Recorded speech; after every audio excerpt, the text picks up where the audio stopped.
सो निर्भय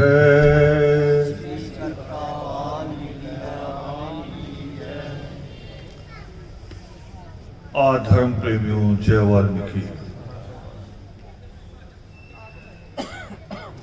आज का योगामृत जो फिरोजपुर के हमारे साथियों द्वारा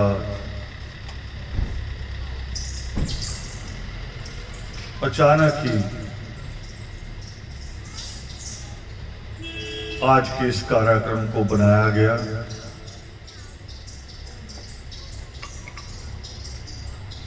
मुझे रात तक सूचना नहीं थी, मगर अचंभा भी है, अच्छा भी है, क्योंकि हमारे जीवन में ये अवसर आते नहीं हैं। हम मौका नहीं देते हैं इन अवसरों को।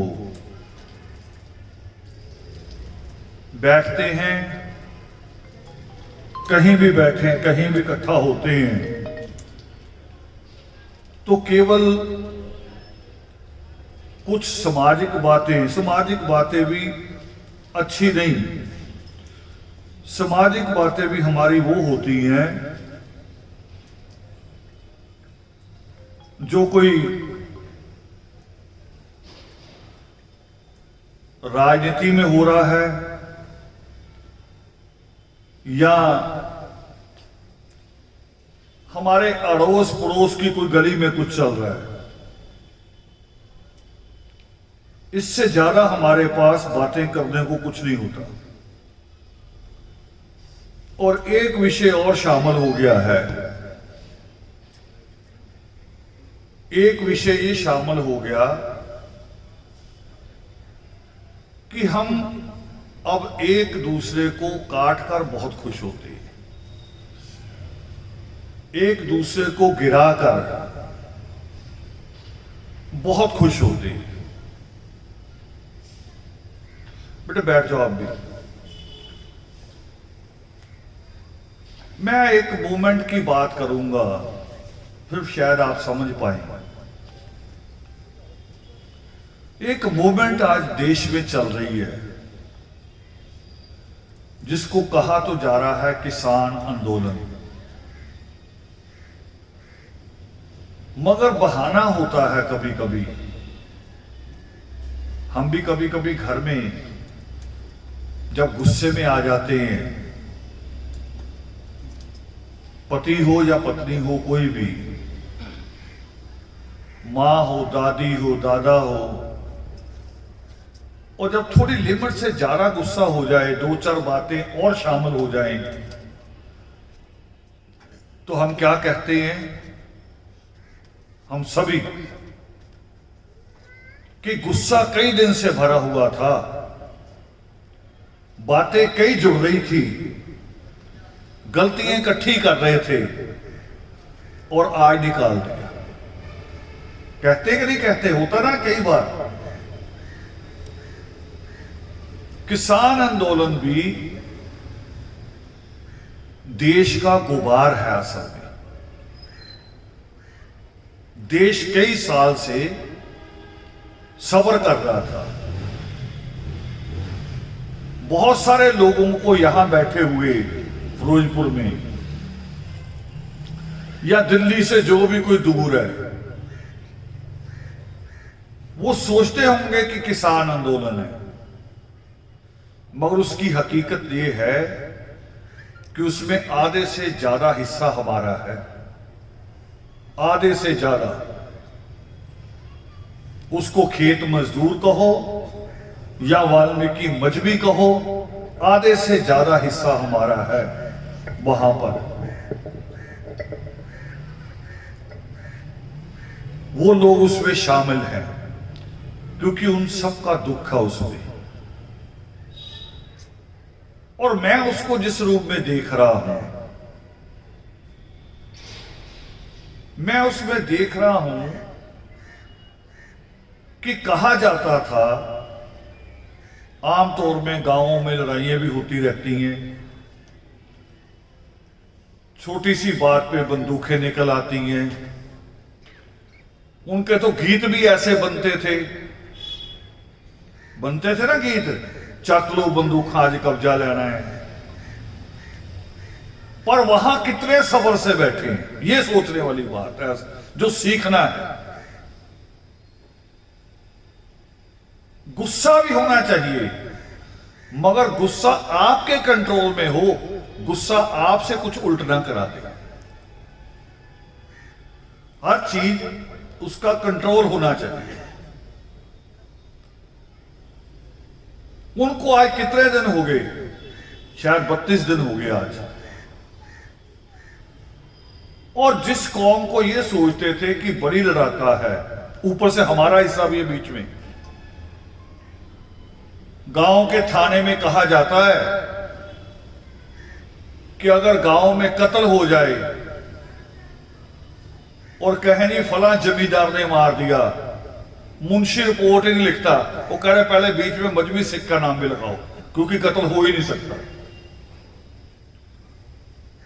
वो भी बैठे हैं, मगर उनकी समझ, उनका सब्र, मूवमेंट को लड़ने का तरीका, उससे हमें भी सीखना पड़ेगा। हमारे बच्चे तो एकदम गर्म होते हैं, एकदम गर्मी दिखानी। तो एकदम क्या होता है, एकदम होता है वो जो गैस वाली बोतल नहीं होती, सोडा, वो एकदम निकलता है, आधा नीचे गिर जाता जब किसी काम नहीं आता, और आधा रह जाता बिना गैस का, उसका भी स्वाद नहीं आता। और मैंने क्यों शुरू की योगामृत में बात, क्योंकि उसके पीछे, उस आंदोलन के पीछे असल में एक धर्म खड़ा है, जहां से उन्होंने सीखा है। उनके पीछे सिख धर्म खड़ा है। वहां जो लंगर चलते हैं, और लंगर में हफड़ा दफड़ी नहीं है, मार इतना आदमी इकट्ठा हो जाए, 1.25 करोड़ आदमी है, आज की जो सूचना है 1.25 करोड़ आदमी है दिल्ली के चारों तरफ, पंजाब का भी, हरियाणा का, उत्तर प्रदेश, मध्य प्रदेश, राजस्थान, सबका मिला के 1.25 करोड़ आदमी दिल्ली घेर के बैठा है। मगर ना उनमें ऐसे बैठ रहे कि कोई भाग दौड़ होती कि आगे बैठो के पीछे, ना लंगर में, और मंच खाली होता देखना टीवी में। उनका मंच उनका खाली होता है, केवल एक स्टेज सेक्रेटरी आता है और कमेटी नीचे बैठी, नाम वो देती है कमेटी कि ये आदमी बोलेगा, वो कमेटी डिसाइड करती नीचे बैठ के। और नोट करो, जितनी बार सरकार ने उनको बुलाया, 40-45 साल से ऊपर वाली उम्र के लोग गए हैं बात करने। ये नहीं कि यूथ नहीं है, यूथ बहुत है वहां, पर यूथ और बुजुर्गों के बीच में एक तालमेल है, एक समझ है कि नौजवान अपने काम करेंगे जो नौजवानों के हिस्से के हैं, कर रहे हैं। वो लंगर भी बांट रहे हैं और बुजुर्गों का मसाज भी कर रहे हैं। वहां पहलवान पहुंच गए कबड्डी के, वो करे सर्दी में हाथ पैर ना जुड़ जाएं, मालशे भी कर रहे हैं वहीं बैठे। अमेरिका से भी खिलाड़ी आ गए, जिसका जन्म ही अमेरिका में हुआ वो भी आ गया, क्योंकि कह रहा मेरा दादा पंजाब से, मुझे वो कीमत वापस करनी है। हमें इस चीज से सीखना है। मैंने लिखा भी था कुछ दिन पहले कि हमें इस आंदोलन से बहुत कुछ सीखना है, बहुत कुछ समझना है, क्योंकि हमारी लड़ाई तो अभी शुरू होनी है। हम तो अभी बहुत दूर हैं। अभी तो जो बाबा साहब भीमराव अंबेडकर ने कहा था, पहला शब्द कि शिक्षित हो जाओ, अभी हम उस पर भी नहीं पहुंचे पूरा, अभी शिक्षित भी नहीं हुए। दूसरा था संगठित हो जाओ। वो शिक्षित होने के बाद ही समझ में आएगा संगठित होना क्या होता है, बाद में समझ में आएगा वो, अभी नहीं। अभी तो रोज फेसबुक ये लिखते हैं,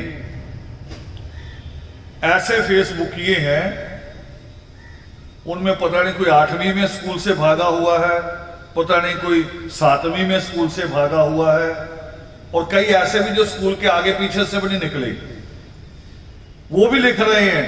पूरी कौम को सुझाव देते हैं फेसबुक पे, पूरी कौम को,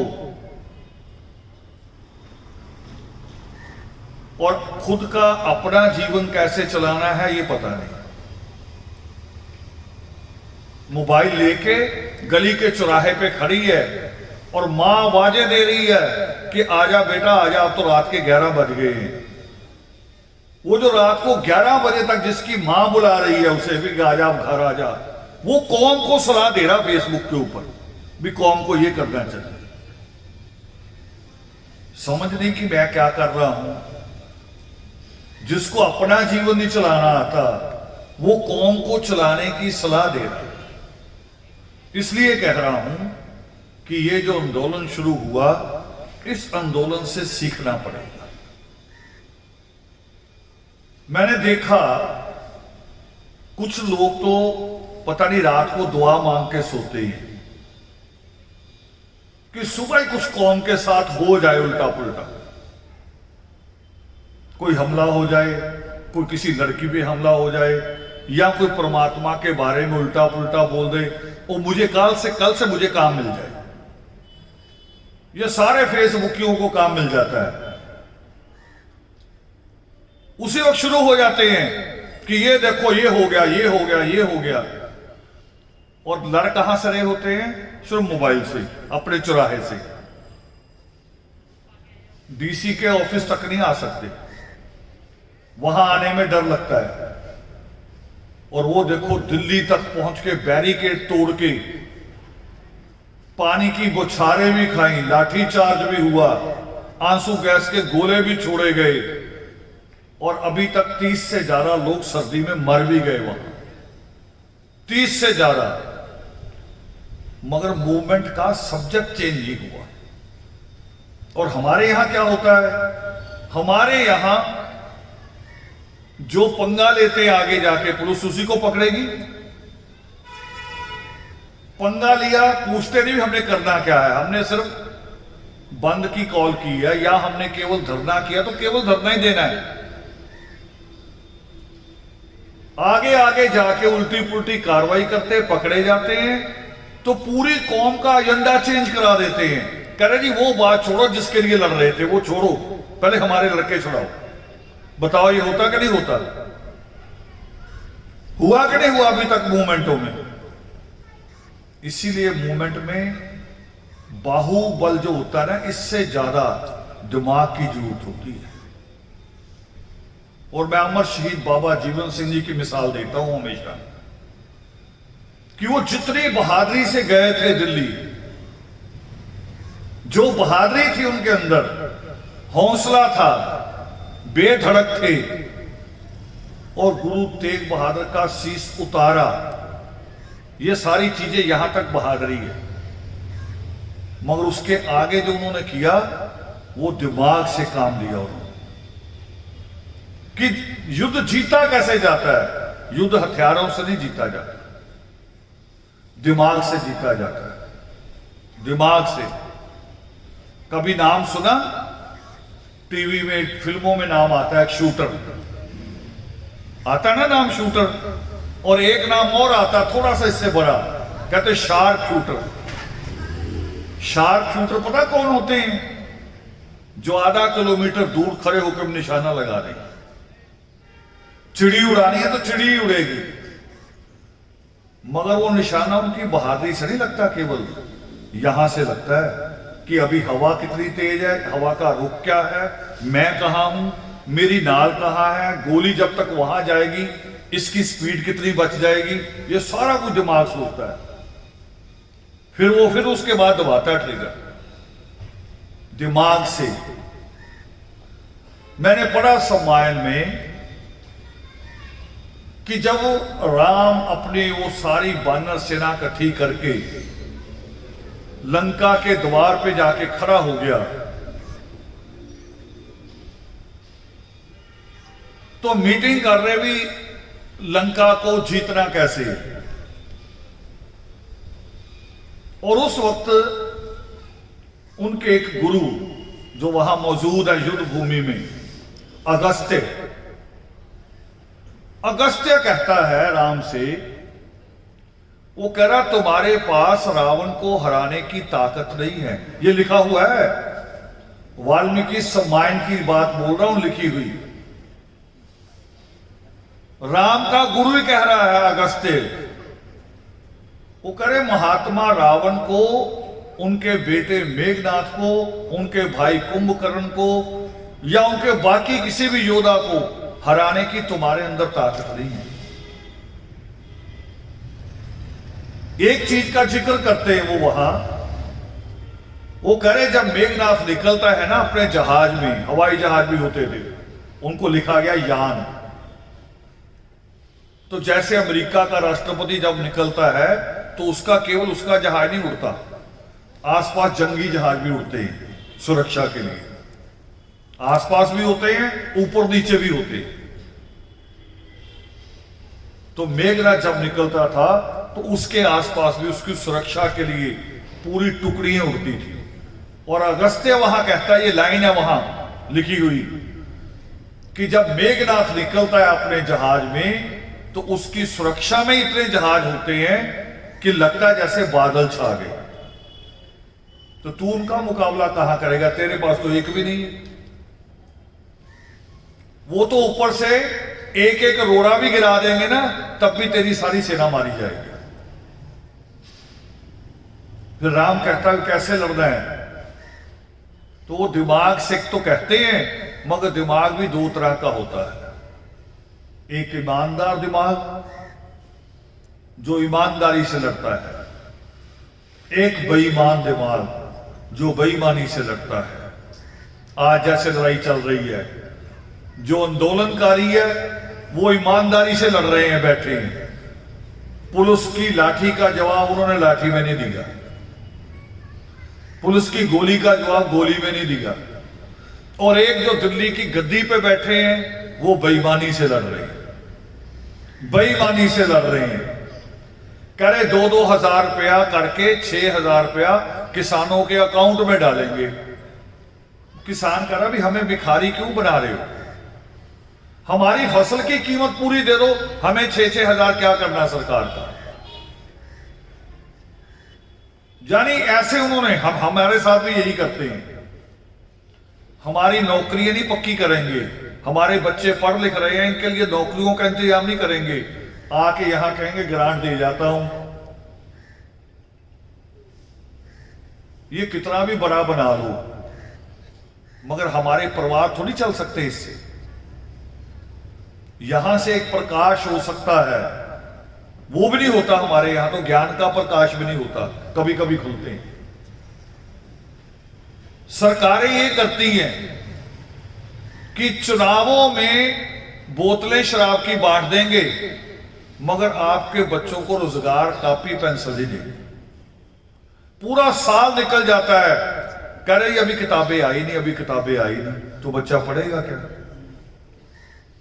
और हम कभी इन सवालों पे बात नहीं करते। अब वही देखो, वही किसान, सरकार का लेटर आता है, वो कह रहा आ गया लेटर, कोई नहीं रखता। शाम को हमारी मीटिंग बैठेगी, कल दूसरी बड़ी मीटिंग बैठेगी, आराम से विचार करेंगे, फिर जवाब देंगे। ये समझदारी, ये भी सीखने की जरूरत है। हमारे यहां क्या होता है, हमारे यहां यह भी होता कभी कभी कि लड़ कोई और रहा होता है मोमेंट, मगर डीसी या एसपी का फोन किसी और प्रधान को आ जाता है। जो प्रधान उन्होंने रखे होते हैं ना, अपने दलाल टाउट बना के रखे होते हैं, वो उनको फोन कर देते हैं। फिर प्रधान क्या कहता है, वो कह रहा बस भी बस, मेरी बहुत बनती है डीसी साहब के साथ, फोन आ गया उनका, अब आप अपना ही जिंदाबाद मुर्दाबाद बंद करो। या ज्यादा से ज्यादा क्या करते हैं, हमारे धरने कितनी चलते हैं, डीसी को मेमोरेंडम दिया, अखबार वालों ने जैसे ही फोटो क्लिक की, करे बस खत्म भी धरना, चलो अपने अपने घर। अब वहां कितना मीडिया घूम रहा है, वो उठे, वो करे जो मुद्दा लेके आए हैं यही करके जाएंगे वापस, इससे नीचे नहीं जाएंगे। मुझे याद है एक घटना मेरे साथ घटित हुई। हमारा एक बच्चा था, नौजवान बच्चा, बहुत बढ़िया बच्चा, जो हर पूर्णमासी पे वाल्मीकि तीर्थ आया करता था, लारा। उसका जब कत्ल हुआ तो शाम के समय हमें सूचना आई कि जी गोली चल गई, और एम्बुलेंस में हम लेके जा रहे रोहतक। रात तक सूचना आ गई भी डेथ हो गई। हमने प्रोग्राम बनाया भी अब निकलना चाहिए, साथियों से सलाह की, कई जगह फोन किए। सुबह हम निकले अर्ली, भी जल्दी चलना, वहां पहुंचना है। हमें नहीं पता भी कब हमारे पीछे सरकार की गाड़ियां लग गई। वो प्राइवेट गाड़ियों में बिना यूनिफॉर्म के हमारा पीछा करते रहे। कई जगह उन्होंने रणनीति बनाई, पर सरकार की रणनीति बड़ी सोच समझ के करते हैं। करें अंबाला रोक ले, करें नहीं अंबाला बहुत बरादरी इनकी, हंगामा हो जाएगा। ऐसे करते करते पानीपत भी पार करा दिया हमने। पानीपत से जैसे ही हमने मेन रोड छोड़ा, गोहाना की तरफ गाड़ियां मोड़ी, वो पूरा सारा एरिया 40 किलोमीटर, उसमें वाल्मीकि बस्तियां नहीं है। गोहाना के चारों तरफ ही, चाहे पानीपत हो चाहे जींद जाओ, 40-40 किलोमीटर जाट एरिया है। उन्हीं से लड़ाई थी। वहां नाका लगा के पुलिस ने हमें रोका। हमने पूछा भी आप हमें क्या कर रहे हो, गिरफ्तार कर रहे हो कि डिटेन कर रहे हो? दो शब्द होते हैं, या गिरफ्तार करोगे या डिटेन करोगे, हमारा अधिकार है। वो कह रहे जी आज आपका कोई अधिकार नहीं, हमने आपको कुछ भी नहीं बताना, बस रोक लिया। अब आप आपके ऊपर निर्भर है, आप कोऑपरेट करते कि नहीं करते। हमने कहा हमने क्या करना, करे हमारी गाड़ियों में बैठ जाओ। हम उनकी गाड़ियों में बैठ गए, वो ले गए बिल्कुल जंगल के थाने में, और वहां पहले ही ऐसे मैट बिछा रखे, एक टोका पूरा टोकरा भर के फ्रूट का रखा हुआ, और थोड़ी देर में रोटियां लेके आ गए। मैं शर्मनाक बात बता रहा हूं, शर्मनाक, मेरे लिए शर्मनाक बात थी कि मैंने जिन साथियों को चुना उस दिन भी इनको साथ ले जाओ, वो क्या कर रहे वहां। हमने अपने आप बच्चे के पास नहीं गए, उसकी बॉडी नहीं देखी, हम जी भर के रोए भी नहीं, रास्ते में रोक लिए गए, और पुलिस हमें रोटी दे रही है, और हमारे साथी ऐसे रोटी को पलट के करे, ये तो इधर से जली हुई है। आप किसान आंदोलन से जोड़ के देखो, उनको बुलाया मंत्रियों ने बात करने, 60 घंटे मीटिंग हुई। 5 बजे करे चाय देनी, चाय ले लो, वो करे चाय हमारी बाहर रखी, हम लाए अपनी चाय। रोटी का समय हुआ, अपनी रोटी निकाल के नीचे बैठे, वहां भी सरकार के ऑफिसों में भी नीचे बैठ गए, कहे लंगर नीचे खाया जाता, यहां खाएंगे, हम अपनी रोटी खाएंगे, आपकी नहीं। ये सीखना पड़ेगा, आपको समझना पड़ेगा। और आप अलग नहीं हैं, मैं हिम्मत नहीं तोड़ रहा हूं आपकी, आप उनसे अलग नहीं, आप ही हैं वो, बस सीखे हुए हैं। कौन है आप? जिनको 13 अप्रैल 1699 में गुरु गोबिंद सिंह ने कैसे बुलाया था? नंगी तलवार करके, तलवार म्यान से निकाल के, और गुरु गोबिंद सिंह ऐसे खड़े हो गए थे। वो कह रहे भी कुर्बानी चाहिए, कुर्बानी चाहिए, मैंने गर्दन काटनी है पूरी, जिसमें हिम्मत है वो उठ के आ जाओ। कौन उठा था? आप ही थे, आपका ही कोई बुजुर्ग थे वो। मैं हिम्मत नहीं तोड़ रहा हूं, समझ दे रहा हूं। बच्चा आर्मी में जाता है, कैंट एरिया है ना, वो बच्चा हमारे घर में होता है तो माएं सुबह उठने नहीं देती उसको, लड़कियों को उठा लेंगी, करी ना भाई को सोने दे, रात लेट आया था भी, लेट कोई वो खेतों से आया था, आवारागर्दी करके आया था। और वही बच्चा अगर आर्मी में भर्ती हो जाए तो आर्मी वाले क्या करते हैं, वो सुबह 4-5 बजे उठा लेते हैं, चलो भाई। विसल का हिसाब होता है, विसल भी पहली विसल बजी तो पूरी वर्दी में आ जाओ, दूसरी विसल बजने पे ग्राउंड में होने चाहिए,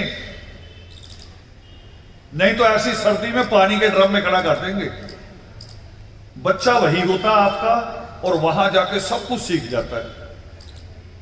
मैं भी सिखा ही रहा हूं, गुरु गोविंद सिंह जी ने भी सिखाया था। पहला आदमी उठा, वो ले गए पीछे और वापस आए तो उनकी तलवार खून से भरी हुई थी। दहशत फैलेगी कि नहीं फैलेगी, मगर फिर भी 4 लोग फिर उठे, हौसला किया कि गुरु ने कुर्बानी मांगी है तो हमें इस कुर्बानी के लिए तैयार रहना। उठे, और ये क्या बना उससे बनी सिख धर्म की बुनियाद सिख धर्म की। मुझे कभी कभी साथी कहते हैं, कुछ आप टाइट हो जाते हो, आपकी भाषा सख्त हो जाती है, थोड़ा सा प्यार से कर लिया करो। मैं कहा प्यार तो इनकी मां दादी ने इतना दे रखा कि ओवर, इनको तो उल्टियां आ रही हैं प्यार की। मैं भी प्यार ही प्यार करूंगा तो और ही खराब हो जाएंगे। बिल्डिंग बनानी होती ना, ये जैसे इमारत खड़ी की है, चाहे इंजीनियर से मिलो चाहे अच्छे मिस्त्री से मिलो, वो पहले पूछता है भी कितनी ऊंची बनानी है, कितनी बिल्डिंगें होंगी ऊपर, वेट कितना आएगा। क्यों? क्योंकि उसको बुनियाद बढ़िया रखनी होती है। भी बिल्डिंग जितनी ऊपर बनानी है, उसकी जो बुनियाद है, जो नींव है, वो उतनी मजबूत होनी चाहिए। गुरु गोविंद सिंह जी ने यही सोच के बुनियाद रखी, उन्होंने मजबूत बुनियाद रखी है। आज उसी बुनियाद का वो फल है कि 32 दिनों में भी एक भी आदमी डोला नहीं हुआ। वो उसी दिन का, वो जो तलवार निकाल के कुर्बानी मांगी थी ना, उसी का परिणाम है। इसलिए मैंने कहा उस मूवमेंट के पीछे एक धर्म है, धर्म की समझ है, उसकी आस्था है। हमारे पास नहीं है। हम तो इतने कमजोर हैं कि ऐसे वाल्मीकि अनंत, कल भी मैं जहां था पट्टी में, उसकी जमीन तो इससे शायद 10 गुना ज्यादा रही होगी, 10 गुना ज्यादा इससे, मगर हर प्रधान आया, दुकानों के नाम पे कुछ हिस्सा बेच ही गया। आज उन दुकान वालों से पूछते हैं भी ये दुकानें तो मंदिर की जमीन, वो कह रहे हमने खरीदी हुई है आपकी कमेटी से, ये देखो लिखा हो 10 गुना बड़ी। चलो ये बात छोड़ो, ऐसा अगर प्रधान ना भी हो या मोहल्ला अच्छा हो, ना बेचने दे, अच्छी अलग बात, मगर हम दूसरी तरह के तो है ही सारे। यही समय होता है 1:30-2 बजे, जब हमारी माएं काम कुम से लौट के आती हैं, दोपहर की रोटी खा के जैसे ही 2:30-3 बजते हैं, बच्चों को कहेंगी जा मंदिर में खेल ले, अब मुझे थोड़ी देर आराम करना है। हमारे मंदिर खेलने के काम, वाल्मीकि अनंत खेलने के काम, और गुरु गोविंद सिंह, उनकी तलवार क्या कह रही थी, वो कुर्बानी के काम। तभी कौम कुर्बानी देने के लिए बैठी है। अगर हमने धरना लगाया होता और एक आदमी मर जाता धरने में सर्दी से, तो धरना हमारा रहता कि उठ जाता उसी वक्त? सच सच बताओ ईमानदारी से, उठ जाता? गालियां दे दे के उठा देते उनके घर के लोग। वहां 30 से ज्यादा लोग मर चुके हैं। धरना वैसे का वैसा, और वहां भी, यहां शहरों में भी सब जगह टोल प्लाजा पे भी सब जगह धरने उनके वैसे ही कायम है, और हिस्सा हमारा भी है। ये आंदोलन करने आप भी सीखो। अभी मैं दूसरी बात पे आया हूं, शिक्षा ही नहीं पूरी हुई तो आंदोलन तो तीसरी बात है, वो तो तीसरी स्टेज है संघर्ष करना। जो बाबा साहब अम्बेडकर कहते ना कि पहले शिक्षित हो जाओ, फिर संगठित हो जाओ, और फिर उसके बाद आंदोलन करना। इस आंदोलन की जरूरत पड़नी थी। मुझे कल परसों साथियों ने पूछा, रास्ते में हम गाड़ी में चल रहे थे, कह रहे जी इस किसान आंदोलन का परिणाम क्या निकलेगा। मैं कहा तुम लोग परिणाम सोचते हो कि सरकार से बात होगी, सरकार झुकेगी या किसान झुकेंगे, तुम ये सोचते हो। मैं आंदोलन का प्रभाव सोचता हूं, और आंदोलन का प्रभाव एक दिन का नहीं होता, वो सदियों का होता है, सदियों का, युगों तक चलता है। उसी वक्त मेरे पास एक वीडियो आ गया, पश्चिम उत्तर प्रदेश का एक हिंदू जाट बोल रहा है, और सबसे बड़े किसान नेता का लड़का है। 1987 में जो सबसे बड़ा किसान रैली हुई थी वो महेंद्र सिंह टिकैत की अध्यक्षता में हुई थी। उसी महेंद्र सिंह टिकैत का लड़का वो बोल रहा, जो वीडियो मेरे पास आया,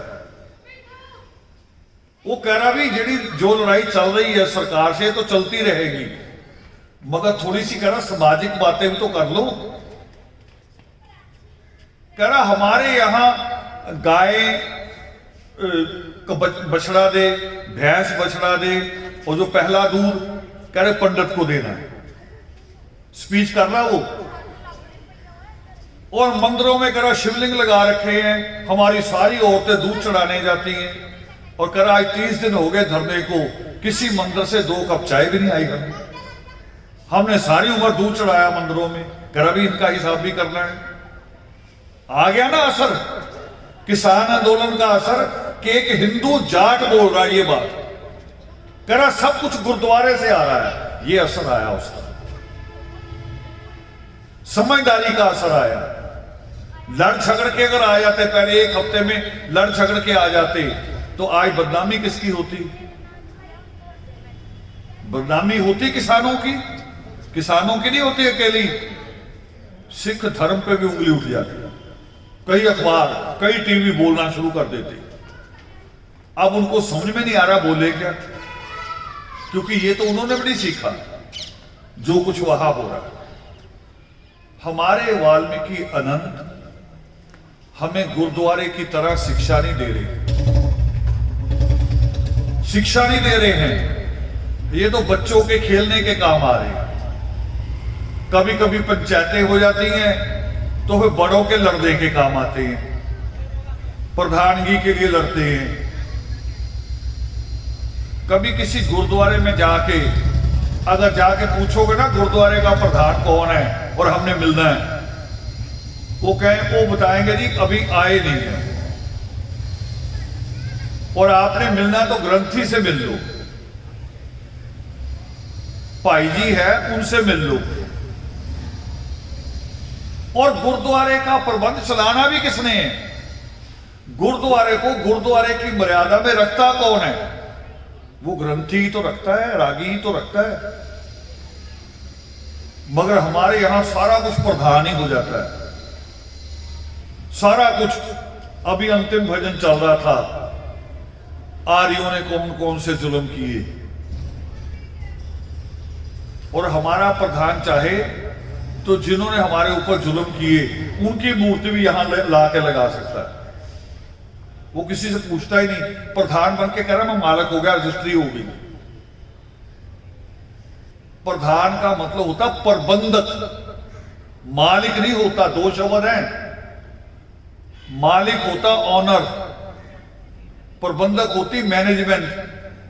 आपको प्रबंध के लिए दिया है, आपको मालिक नहीं बनाया है।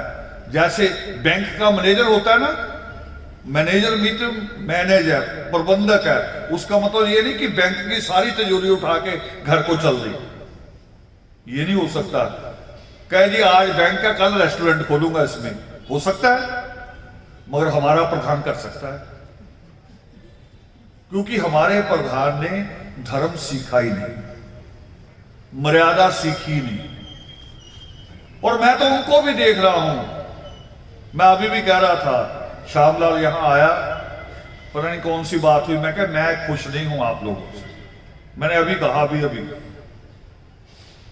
मैं ज्यादा मेरे से लाग लपेट होता नहीं, और हमने जो 40 साल में कमाया है वो शायद इसीलिए सबसे बड़ा संगठन, सबसे ईमानदार संगठन इसीलिए खड़ा कर पाई है कि हमने लाग लपेट नहीं की।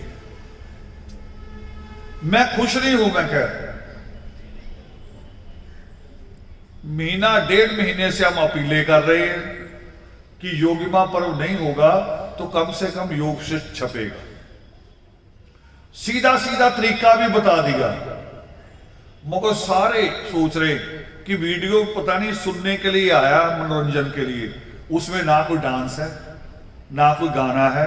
मैंने सीधी सीधी साफ साफ बात कही है, मगर मेरे वीडियो का भी मनोरंजन ही कर रहे हैं। अगर ऐसे नालायक गुरु गोबिंद सिंह जी के उस पंडाल में होते तो उठ के खड़े होते कुर्बानी के लिए। होंगे ही 5 तो 5 ही उठे ना, बाकी ऐसे नालायक होंगे जो आज भी सोच रहे हैं भी पैसे भेजने कि नहीं भेजने, पहला दूसरा भेज दे फिर मैं भेज दूंगा। एक दूसरे की तरफ देख रहे हैं। ऐसे नहीं कामयाब हो सकते कभी। झूठी नहीं होती काम कि जी तन मन धन से समर्पित है, समर्पित नहीं हुआ। भारत की एक समस्या है, आपकी इस बस्ती में भी होगी। कह रहे भारत में ईसाइयत बहुत फैल रही है ना समस्या भारत की। मैं कभी 82-86 के बीच में 90 तक मैं कई ऐसे गांवों में गया, जैसे तरन तारण का फतेहाबाद है, फतेहगढ़ चूड़ियां है, जो ऐसे एरिए थे कि बिना पगड़ी का आदमी दिखना बंद हो गया था कुछ सालों। शाम को 5 बजे बसें बंद हो जाती थी, कर्फ्यू, दुकानें भी बंद। मगर आज मैं वहां जाता हूं, देख रहा हूं गुरुद्वारा छोटा है, चर्च बड़ी है, चर्च बड़ी हो गई है ना समस्या। मगर एक दिन बैठा अमृतसर, एक प्रिंटिंग प्रेस है, उसी प्रिंटिंग प्रेस से सारा सिख लिटरेचर भी छपता है, टकसाल वालों का भी वहीं छपता है। वहां बैठे चर्चा होगी यही भी ईसाइयत के पास इतना पैसा कहां से है, क्या अमेरिका सरकार देती है, इंग्लैंड की गवर्नमेंट देती है, कौन देता है। तो वहां 2-3 लोग ऐसे थे जिनकी स्टडी थी इस मामले में। वो कह रहे जी हम होके भी आए हैं, इंग्लैंड भी गए हैं, हम रोम भी गए हैं जहां ईसाइयत का हेड ऑफिस है, और हमने स्टडी किया इसके पीछे कारण क्या है। कारण ढूंढ के उन्होंने बताया, मुझे भी समझ में आया। वो कह रहे जितना यूरोप है और जितनी अमेरिकन कंट्री हैं, उनके बच्चे जब 20-22 साल के होते हैं, जो पढ़ रहे हैं बड़े बड़े कोर्सों में, उनको तो बाहर जाना ही है। जो कम भी पढ़ते हैं, वो जैसे ही शादी होती है वो अपना अलग मकान ले लेते हैं, वो फ्लैट ले लेते हैं अलग। तो माँ बाप क्या करते हैं फिर, करे माँ बाप की जो प्रॉपर्टी अपनी फिर वो बच्चों को नहीं देते, वो चर्च के नाम दे देते। कह जाके रिकॉर्ड निकलवा लो, पता लग जाएगा। चर्च के नाम ना करी इतनी इतनी प्रॉपर्टी, बने बनाए लोगों के फ्लैट, बंगले, पूरे पूरे फर्नीचर सहित। और उसने आंकड़ा दिखाया मुझे, वो कह रहा इंडिया अगर सारा भी ईसाई बनना चाहे तो एक एक आदमी को 4-4 लाख रुपया दिया जा सकता है, इतना पैसा चर्च में पड़ा है। मगर यहां तो लोग कहते मंदिर की प्रॉपर्टी बेच दूं। यहां का ईसाई भी वैसा ही है। मैं एक दिन खाना मुझे खिलाने ले गए लोग, लुधियाना का एक चौक है फुवारे वाला। मैंने देखा, मैंने कहा यहां तो रेस्टोरेंट था नहीं, ये तो चर्च की जगह है। कह रही चर्च वालों ने इनको दे दी। मैं कहा दे क्यों दी, ये क्या मतलब हुआ दे दी? इन्होंने खरीदी होगी, खरीदी होगी। हम ईमानदार नहीं हैं, धर्म के प्रति भी ईमानदार नहीं है।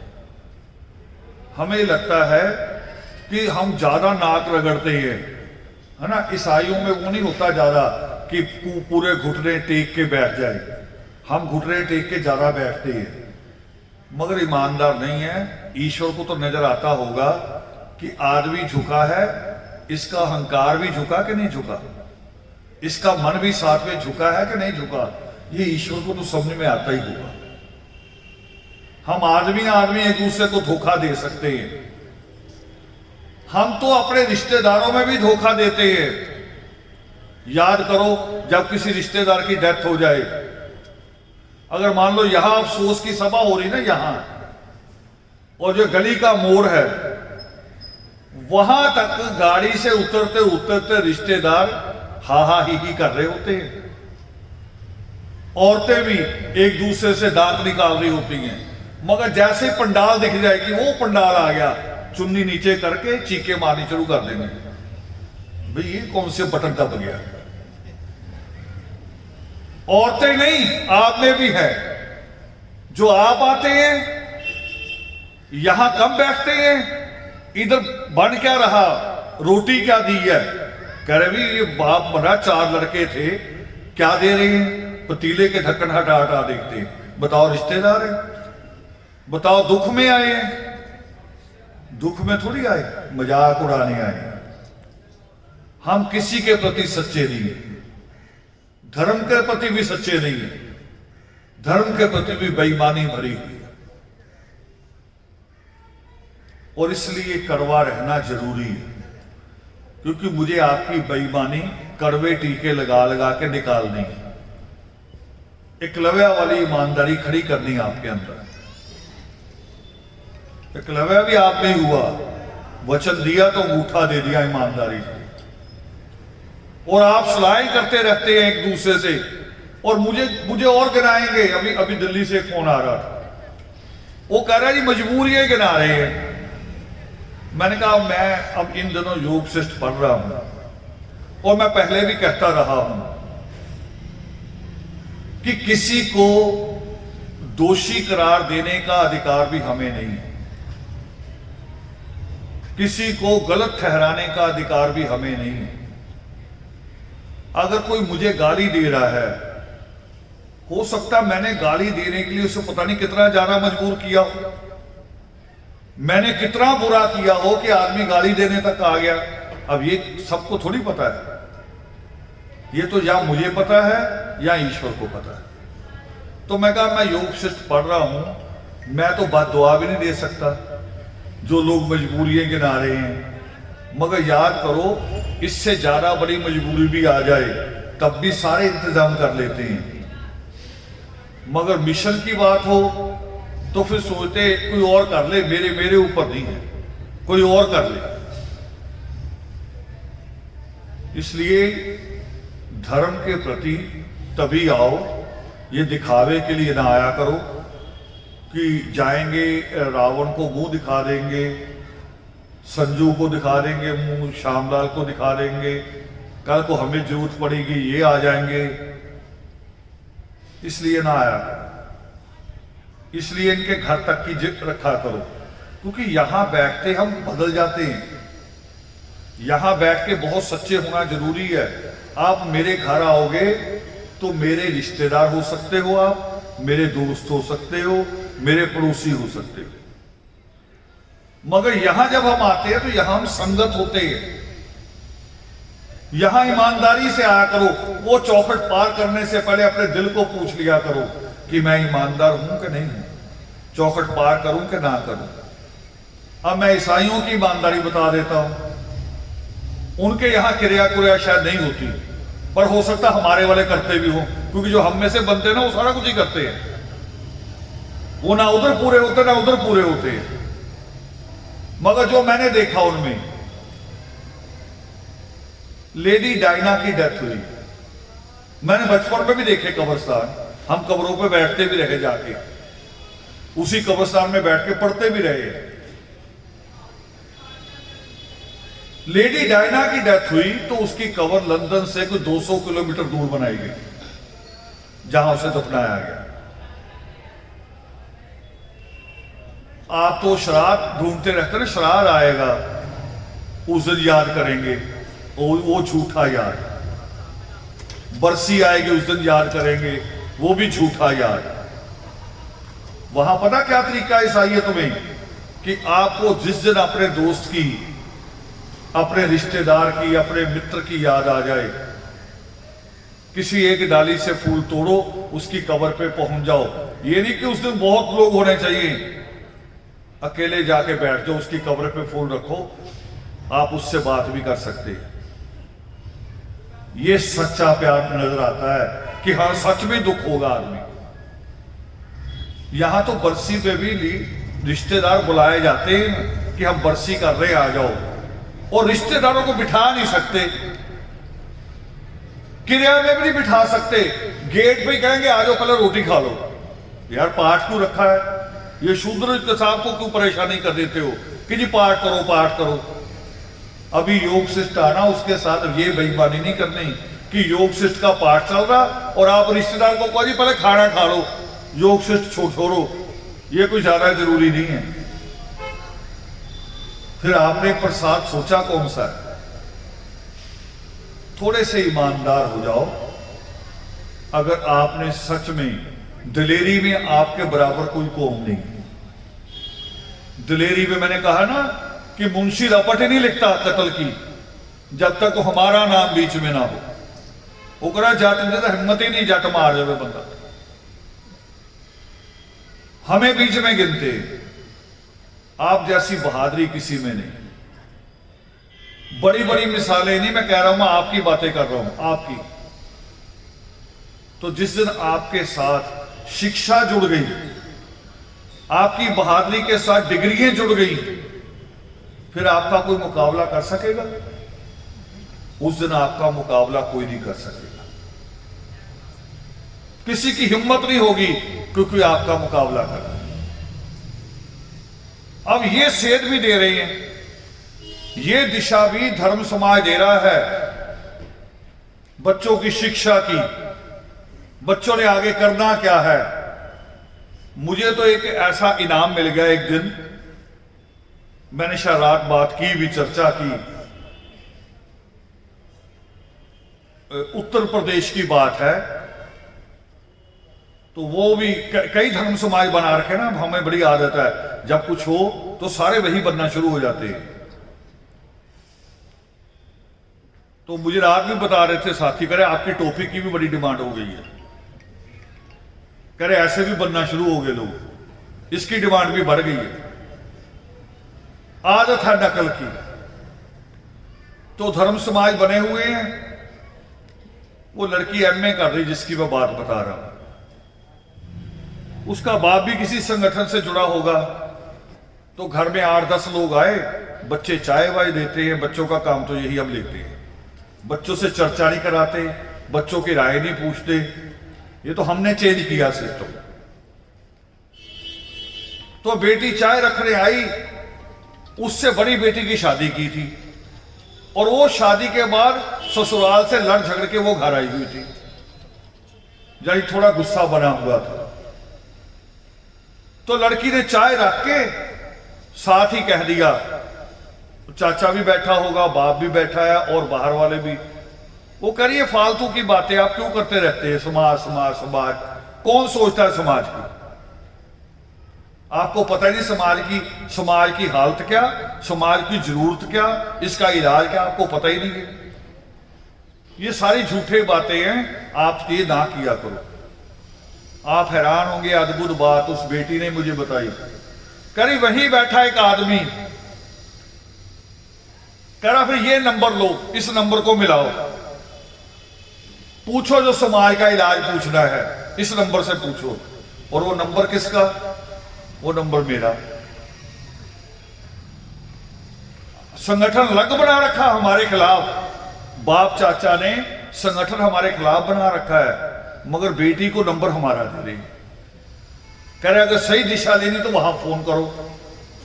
वो उसने अच्छा समय होगा, जैसे अभी बंद कर रखा फोन, वो समय अच्छा होगा, फोन भी खुला था, मूड भी अच्छा होगा मेरा। उसका फोन आया, उसने 2-3 सवाल किए, मैं इस क्लास में हूं, आगे क्या करना, मैंने पूरा डाटा बता दिया। फिर मैंने कहा 1-2 टीचर के नंबर दे देता हूं। वो कह रही है पूरी सभा ही परेशान हो गई। वो कह रहे हमने तो नंबर मजाक में दिया था कि रावण पहले तो फोन उठाएगा ही नहीं, जिसको जानता ही नहीं उसका नंबर उठा लिया, और फिर पूरी 5 मिनट बात कर रहा है, पूरी बात बता रहा भी ये करना, आगे ऐसे ऐसे फॉर्म भरना, फलां से बात करो, उससे मिलो। ये इनाम है कि नहीं है अपने आप में? हमने तो ये भी बदला है। मगर अभी बैठे मैं बात कर रहा था गोमती के साथ कि जिनको हमने दिशा दी, वो जब अधिकारी बन जाते हैं तो एक तरह से बीमारी ही बन जाते हैं। अधिकारी तो बनते ही हैं, दिमागी तौर पे बीमारी बन जाती है। जब उनके पास कुछ नहीं होता तब भी कहेंगे कि जी अभी तो कुछ नहीं है, जब कुछ होगा फिर देखना मैं क्या करूंगा। तो करूंगा क्या? अब जब हम कहते हैं अब काम करना है, वो कह रहे आपको पता ही नहीं खर्चे कितने हैं। आपको क्या पता, आप तो फकीर आदमी हैं, मुझे पता कितने खर्चे हैं। यानी जब कुछ नहीं था तब भी उतने खर्चों में घर चल रहा था, जब 50,000 रुपये तनख्वाह होगी तब भी घर ही चल रहा है। तो परमार्थ कब आएगा? वो जो नित्यनेम का श्लोक है कि लेख विधाता चाहूं बनूं मैं पुरुषार्थी। पुरुषार्थी होता अपने तक, मैं पढ़ूं, मैं नौकरी लगूं। अगली लाइन दूसरी, अगली लाइन क्या है? आलस घमंड ना हो मुझ में, ये दोनों ना हो। मगर हमारा पढ़ा लिखा तो हो जाता है आलसी और घमंडी। बताओ होता कि नहीं होता? अफसर बनते ही होता कि नहीं होता?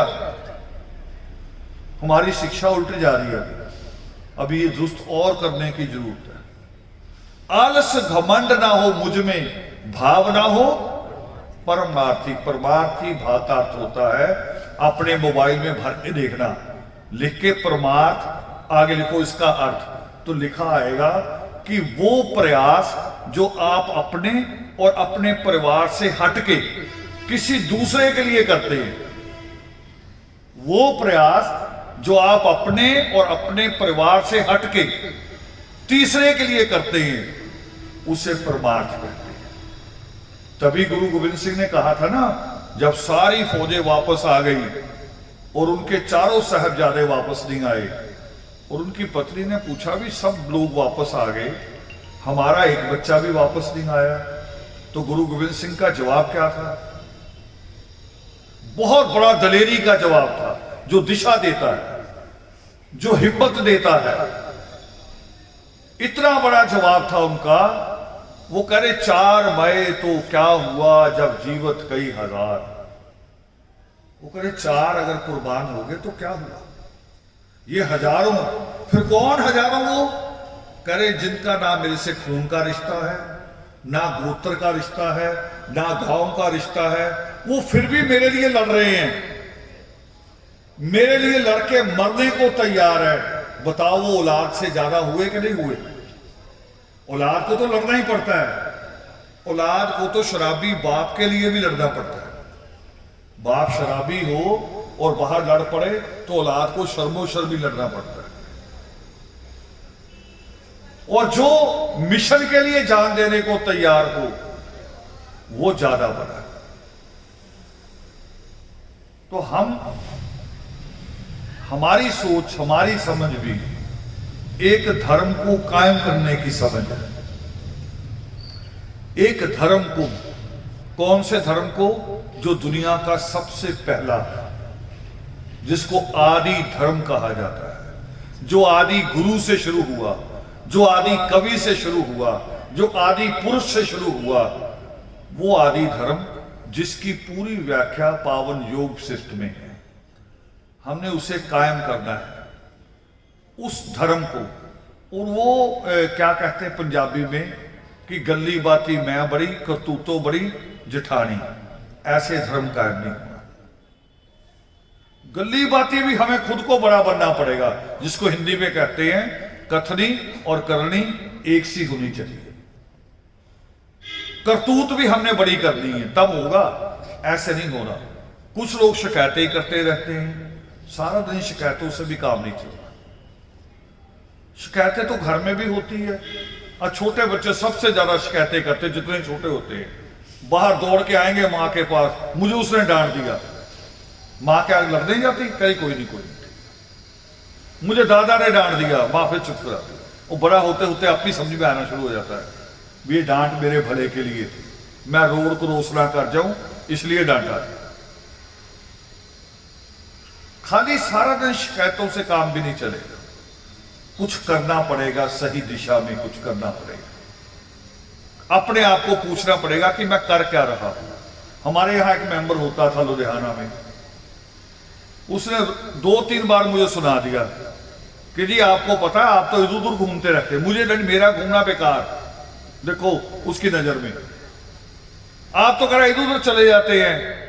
लुधियाना में मैं सुबह 11 बजे निकलता हूं और रात को 11 बजे घर जाता हूं। मैंने 2-3 बार तो सुन लिया, और जब चौथी बार बात आई मैंने कहा यार 1 मिनट रुक जा, चाय वाय यहीं रख ले, अभी पहले एक उनका बात का जवाब दे। तू 11 बजे निकलता है, रात को 11 बजे कितने घंटे हो गए?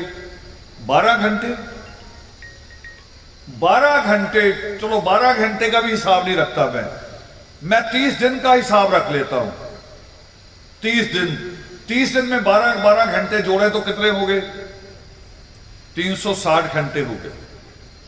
360 घंटे में तुमने कोई 3 आदमी मिशन से जोड़े हो तो बता।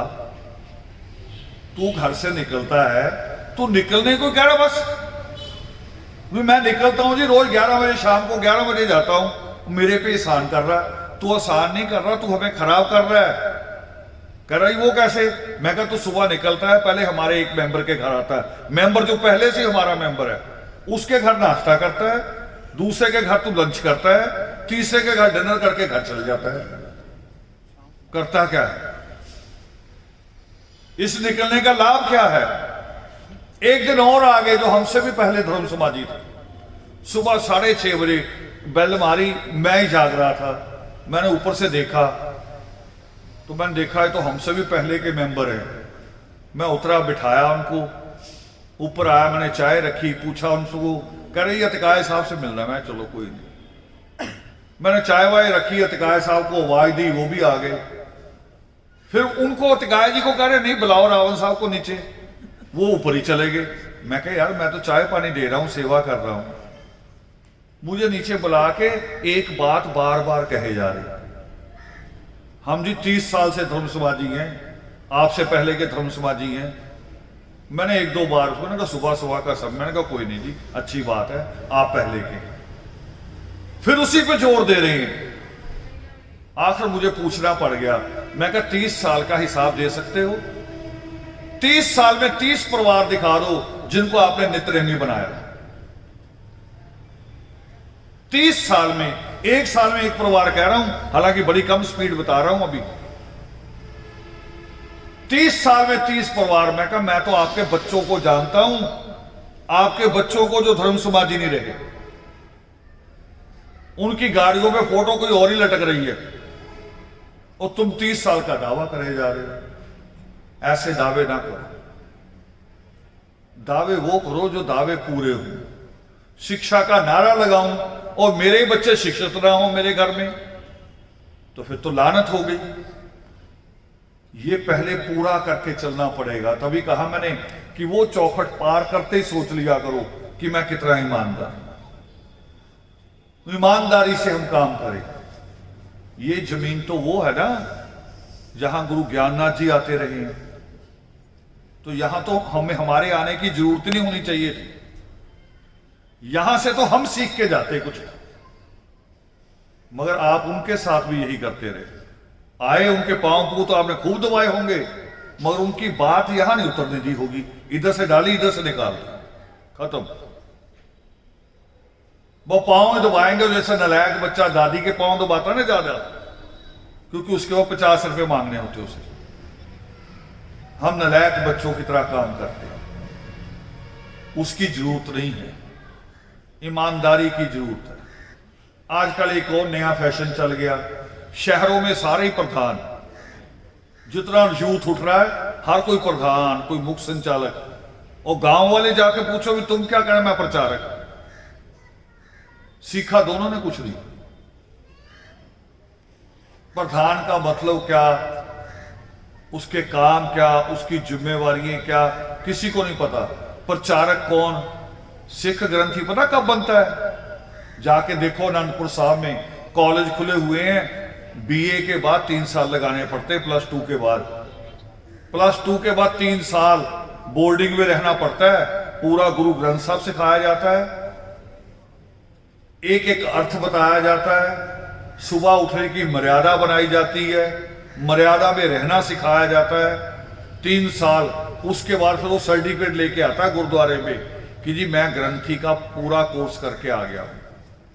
हमारे यहां वो YouTube को खोल के कह रहे मैं प्रचारक हो गया, अब मैं प्रचारक हो गया। और ऐसे ही हमारे शहर वाले ये सारे प्रधान, सारे मुख्य संचालक। मगर जिस दिन कौम पे कोई मुसीबत आती है, सारे मुख्य संचालक इकट्ठे होके गाली एक को देते हैं, करे रावण को बुलाओ कहां है आप? या तुम इतने सारे हो गए, एक रावण को क्या करना, तुम इकट्ठे होके ज्यादा लड़ लो। मिलके गाली सारे रावण को देंगे, अब रावण को बुलाओ, अब रावण को बुलाओ। यार रावण क्या करेगा, 2 हाथ पैर वाला ही है वो भी।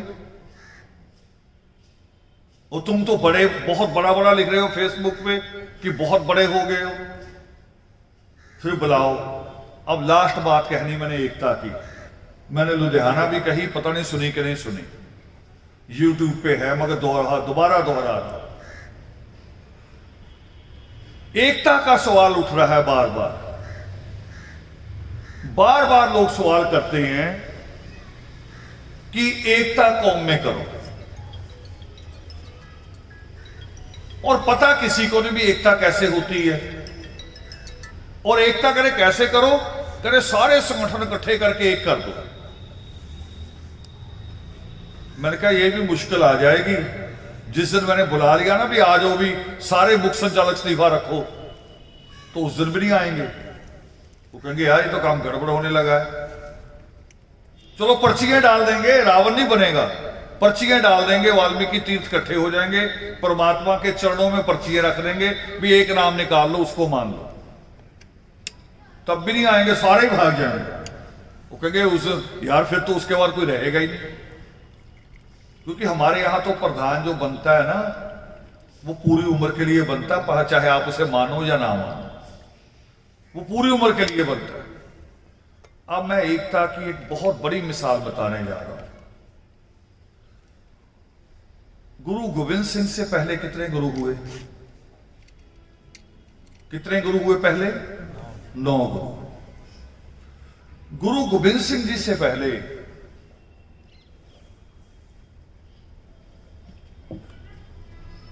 गुरु ग्रंथ साहब बन गया था, बन गया था।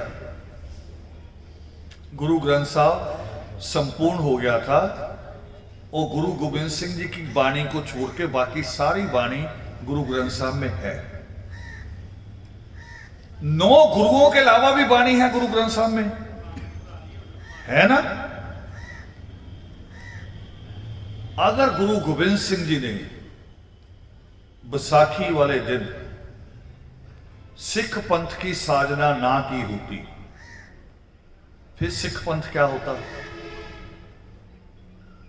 13 अप्रैल 1999 से पीछे जाके सोचो, फिर होता कि 9 गुरुओं के नाम पे 9 पंथ अलग होते, और जो बाकी बाणी रखी है कबीर साहब की, नामदेव जी की, पीपा जी की, बुल्ले शाह फरीद की, उनके नाम पे पंथ अलग होते, सिक्खी एक नहीं होती। और आज कोई मोर्चा नहीं होता दिल्ली के बॉर्डर पे। बताओ आपका दिल कहता कि नहीं कहता? ये ईमानदारी की बात है कि नहीं है? उस दिन जब गुरु गोविंद सिंह जी ने कह दिया कि गुरु मान्यो ग्रंथ, बस इससे आगे और कुछ नहीं, यही सर्वो सर्वा। उन्होंने अपने आप को भी नहीं कहा कि मेरी मूर्ति लगाना, कहा गुरु नानक देव जी की मूर्ति भी नहीं कही उन्होंने कहा बस यही एक। इसी में गुरु नानक देव जी की वाणी भी है, बाकी 8 गुरुओं की वाणी भी है और गुरुओं की वाणी भी है पूरे देश की। यही गुरु है। गुरु का तो अर्थ ही यही होता है ना, जो रास्ता दिखाए। तो गुरु ग्रंथ साहब रास्ता नहीं दिखाता, दिखाता है ना।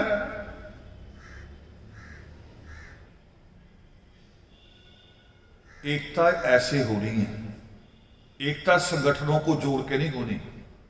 जिस दिन हमारी दलित आदिवासियों की एकता बननी है, वो आदि धर्म की बुनियाद से बननी है, संगठनों से नहीं बननी। संगठन तो मैनेजमेंट कमेटी होती है, संगठनों को जोड़ के नहीं बननी, आदि धर्म में आके। और गुरु गोविंद सिंह ने तलवार से भी मुश्किल काम किया। तलवार वाला भी आसान था, गर्दन कटानी भी आसान है, मगर किसी को कहना भी बाना ही पूरा नया पहनना है जो दुनिया में पहले किसी का नहीं है। सोचो, जो आदमी पहला सिख बना होगा, जिसने पूरी दस्तार सजाई होगी, दाढ़ी रखी होगी, गात्रा पहना होगा, कछहरा पहना होगा, गांव में जब गया होगा घर वापस, तो उसके रिश्तेदारों ने मजाक उड़ाया होगा एक बार तो। वो आदमी पक्का था। अगर वो कच्चा होता तो वो सारा बाना छोड़ जाता, आज सिक्खी नहीं होती। वो आदमी पक्के थे, डट के खड़े हो गए, और आज लोग उसी बाने को देख के सिर झुका देते। बाने को देख के, चाहे बनिया हो, चाहे जैनी हो, चाहे कोई हो, बाने को देख के सत श्री अकाल मुंह से निकलता अपने आप ही। बताओ निकलता कि नहीं निकलता? वो हिम्मत थी ना जिन्होंने उस बाने को तस्लीम किया, माना, उसके ऊपर पहरा दिया। ऐसी होना है। जो दलित आदिवासी एकता कायम होनी है, वो आदि धर्म की बुनियाद पे होनी है। ये बुनियाद की काम है। धर्म की बुनियाद में पूछा जाता है कि आपका इष्ट कौन है, वो आपके पास है जवाब कि सृष्टिकर्ता वाल्मीकि दयावान हमारे इष्ट है। उसमें दूसरा सवाल पूछा जाता है कि आपकी अलग पहचान क्या है, जिसकी हम कोशिश कर रहे हैं आसमानी ध्वज खड़ा करके। तीसरा सवाल पूछा जाता है कि आपका ग्रंथ बाकियों से अलग है, और आज उसी पावन योग शिष्ट पे काम चल रहा है। क्यों चल रहा है? नहीं तो ग्रंथ साहब जो पावन योग शिष्ट है वो तो मार्केट में मिलते हैं, मगर वो योग शिष्ट वो है जिसमें यह भी लिखा हुआ योग शिष्ट का समय कौन सा है, भारद्वाज का जो समय है, ब्रह्मा का। मगर उसी योग शिष्ट में अब लिख दिया पंडितों ने जबरी, परमात्मा के मुख से कहलवा रहे हैं कि आदमी को गीता भी पढ़नी चाहिए। ये योग शिष्ट में लिखा है, आपके पास भी जो पढ़ा उसमें मिल जाएगा। और जो हमारे लोगों ने छापा, इंग्लैंड वालों ने, वाल्मीकि समाज के लोगों ने छापा, उसमें लिखा हुआ 5 नंबर पेज पे, बताओ जिसको आप रामायण कहते हो उसकी शुरुआत कहां से होती है? ये तो याद करवा रखा ना मैंने कि जब विष्णु ने क्रौंच को मारा। मगर जो इंग्लैंड से योग शिष्ट छप के आया, जिसको वाल्मीकि सभा ने छापा, उसके 5 नंबर पेज पे लिखा हुआ कि एक सनातन शर्मा नाम के पंडित ने विष्णु से कहा कि तुम्हें देख के मेरी पत्नी डर गई, इसलिए तुम्हें भी अगले जन्म में ऐसा ही डर भोगना हो। ये लिखा हुआ है। तो इसका मतलब शुद्ध योग शिष्ट की जरूरत है कि नहीं है? उस पे काम चल रहा है। उन सारी दिशाओं पे हम काम कर रहे हैं, मगर काम अकेले रावण की ताकत से नहीं होना। काम होता है जब हम सब मिलके करते हैं, हम सारे मिलके। एक परिवार भी नहीं चलता एक आदमी से। परिवार का एक आदमी नौकरी करता ना, वो सोचे कि मैं परिवार चला रहा हूं, तो पत्नी को 1 महीने के लिए ना बाइकें भेज के देख ले कि परिवार चला सकता उसकी तनख्वाह से। केवल तनख्वाह से नहीं चलता, उसमें और बहुत सारी चीजें जुड़ती हैं। तनख्वाह से ज्यादा बड़ा काम है जो माएं करती हैं घर में बैठकर, बच्चों को संभालना। योग शिष्ट में एक सवाल आया, राम एक सवाल रखता है उसी युद्ध भूमि में जहां लव कुश के साथ उसका युद्ध हुआ। परमात्मा जब अमृत वर्षा करते हैं उसके बाद सीता कहती है कि परमेश्वर इनको ज्ञान दो, ये बार बार गलतियां ना करें। तो परमात्मा पूछते हैं राम से भी तुम्हारे मन के सवाल क्या हैं? आखिर तुम कभी सीता को अग्नि पे चलाते हो, कभी घर से निकालते हो, क्या है तुम्हारे मन के सवाल? उन सवालों में एक सवाल कह रहा हूं। राम कहता है, बहुत सारी चीजों को कहता है कि बचपन भी बड़ा बुरा होता है, जवानी बड़ी बुरी होती है। औरतों को कहता है औरतें बहुत बुरी होती हैं, कह रहा औरत को हाथ लगाने से पाप हो जाता है।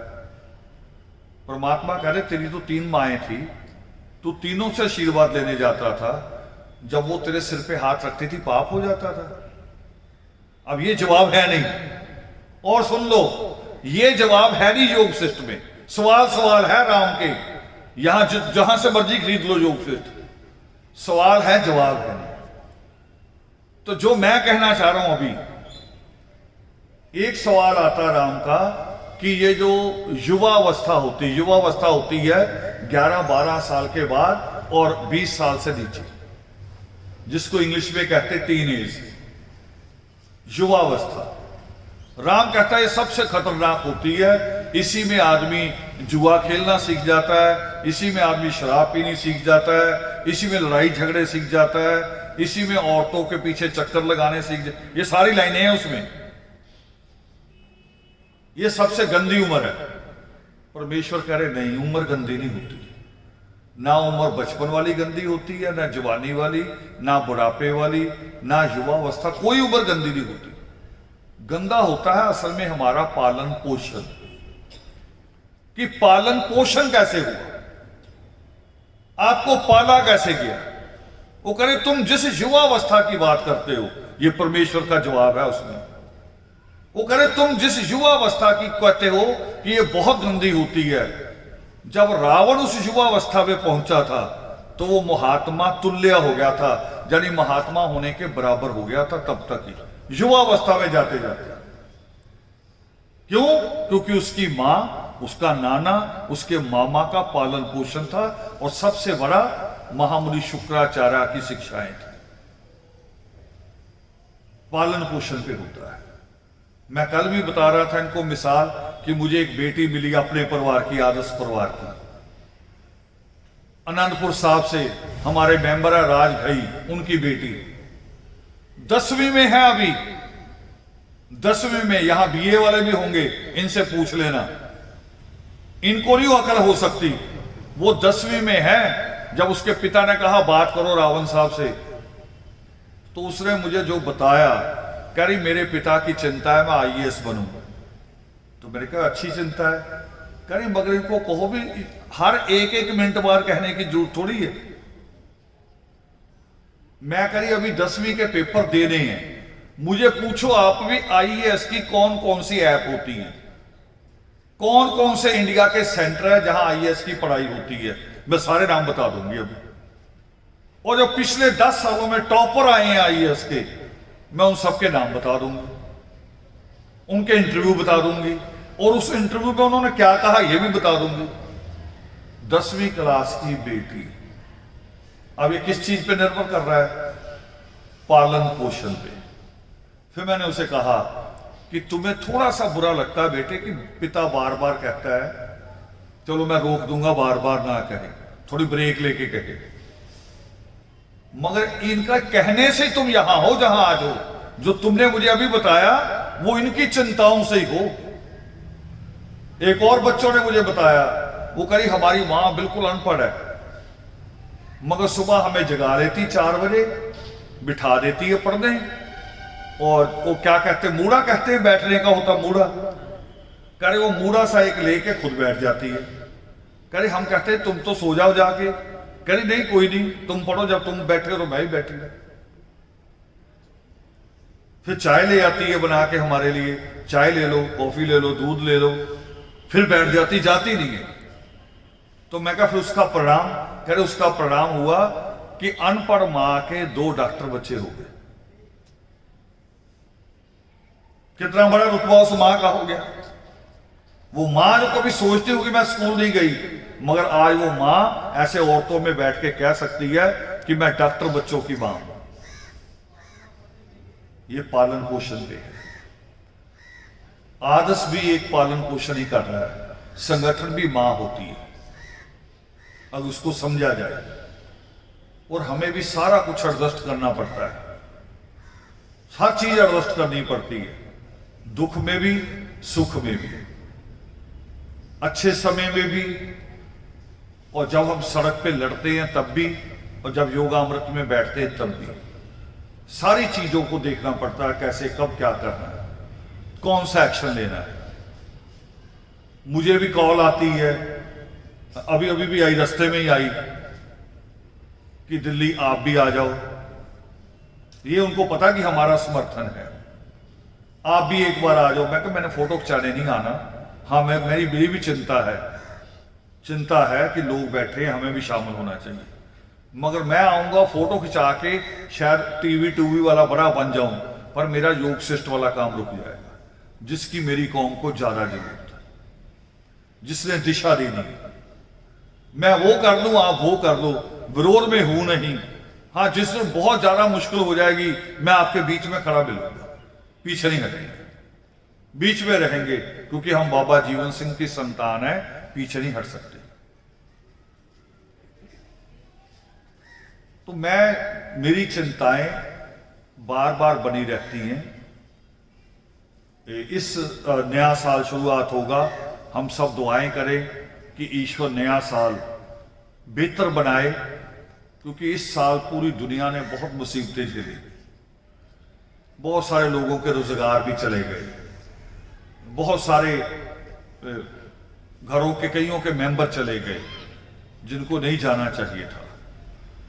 मगर अगले साल की हम दुआएं करें कि ईश्वर सारे जगत पे कृपा करे, अपनी, जिसको हम कहते हैं परमेश्वर को करुणा सागर, अपनी करुणा और अपनी दया पूरे जगत के ऊपर बनाए। ये दुआएं करें हम। और अगला साल जो आएगा, साथ में ये बताने जा रहा हूं कि अगले साल मेरे जीवन के 60 साल पूरे हो जाएंगे। आप अपनी भी चिंताएं बना लो भी आपने कितने समय में काम पूरे कर दिए।